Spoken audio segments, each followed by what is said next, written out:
Gerard Manley Hopkins' poem, God's Grandeur, begins with the line, "The world is charged with the grandeur of God." Mountains are majestic in their beauty and convey powerfully this sense of God's grandeur and presence. And so, it's not surprising that there are places where human beings naturally turn for their encounters with God. Mount Carmel has a profound spiritual and mystical significance for us. It is a place of discernment, a place of encounter, and a place of growth.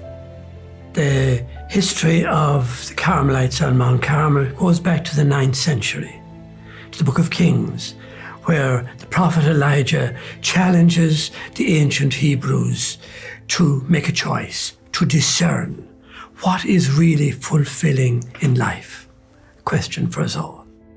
The question is between falsity and truth. And the ancient Carmelites picked up on this basic discernment and went on to make this a characteristic of their prayer. Later on the same mountain, a group of hermits, disillusioned, wanted to find something deeper and began to ask the same questions, discerning the living God. And they found in the solitude of the mountain, they found their interior selves elicited something that they never expected, an intimacy with the living God, that God does live. Saint Teresa in the 16th century is again animated by Elijah and by these ancient prophets. She picks it up in her century and she is animated by a God who lives. I want to live, she says. I want to live my life to the fullest. And where will I find it? In intimacy with God. In the 1960s, a group of Carmelites bought this place, opened it as a monastery, with the inspiration of Elijah, going back to the 9th century before Christ, picked up by the hermits on Mount Carmel, picked up by Teresa in the 16th century, now picked up by us.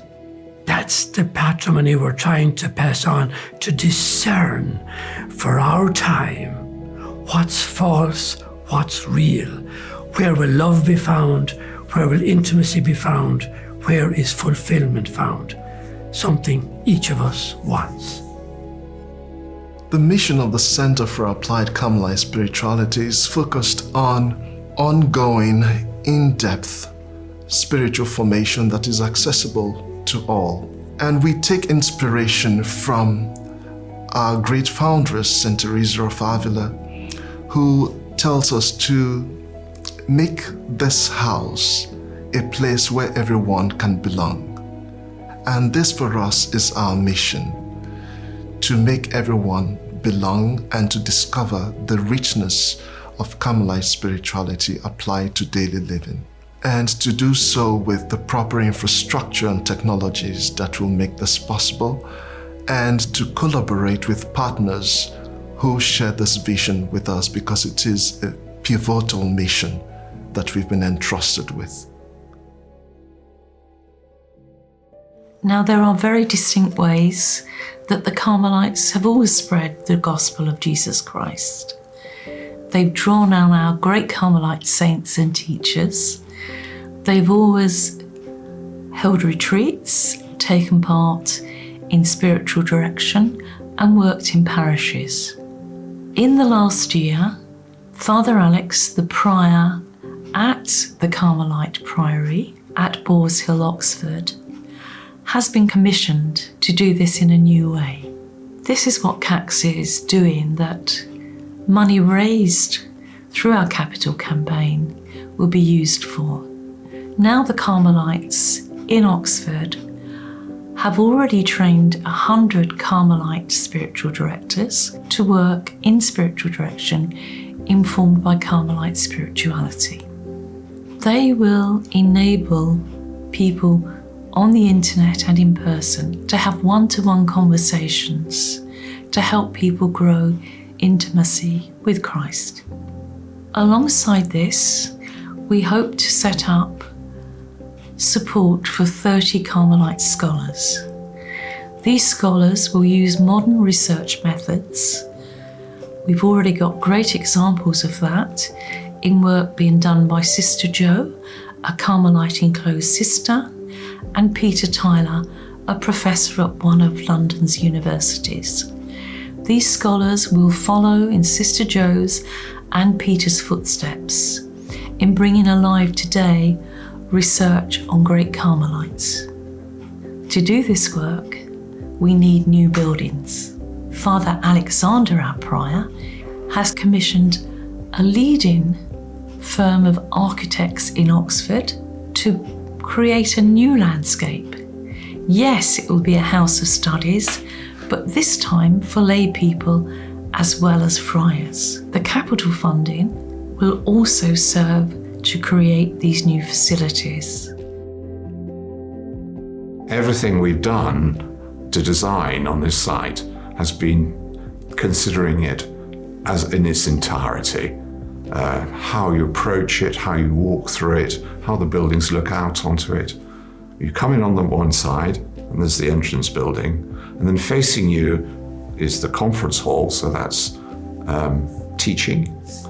Over on your left, in the middle of the north side of the quadrangle courtyard, there is the refectory building, that is hospitality, eating. On the right hand, the south side of the quadrangle, is the chapel, which is worship. We have sought in this design to let these ensemble of buildings express those three pillars of the foundation of the Carmelite ministries: worship, teaching, hospitality. The actual buildings themselves will provide marvelous new facilities for the community and for those coming on retreats or for other events. CACS invites people to a place of silence where God's voice is heard in prayer, in the word, and in sacrament. Many people have actually described the work and the space as a cathedral without walls, a place that incubates holiness for everyone.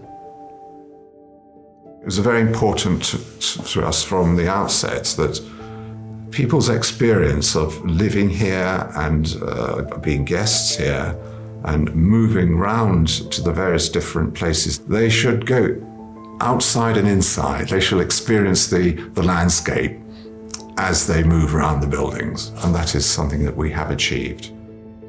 There is a great sign of great joy for me in this new revitalized Mount Carmel, this new Mount Carmel, which sets out to go forward with courage and hope to bring that vitality of youth into a new generation.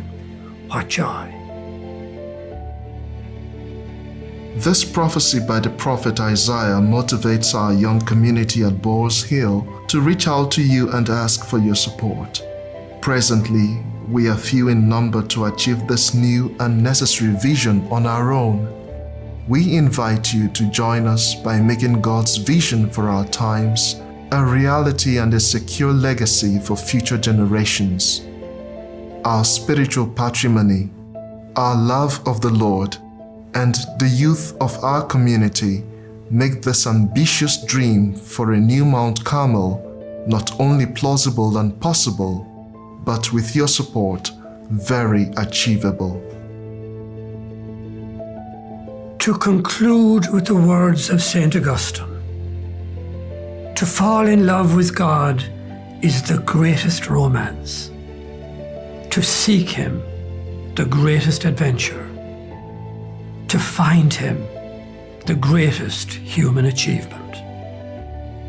The new Mount Carmel will provide an opportunity for us to help people to fall in love with God, to explore a deeper relationship with Him, and to discover through Him a life of transforming friendship.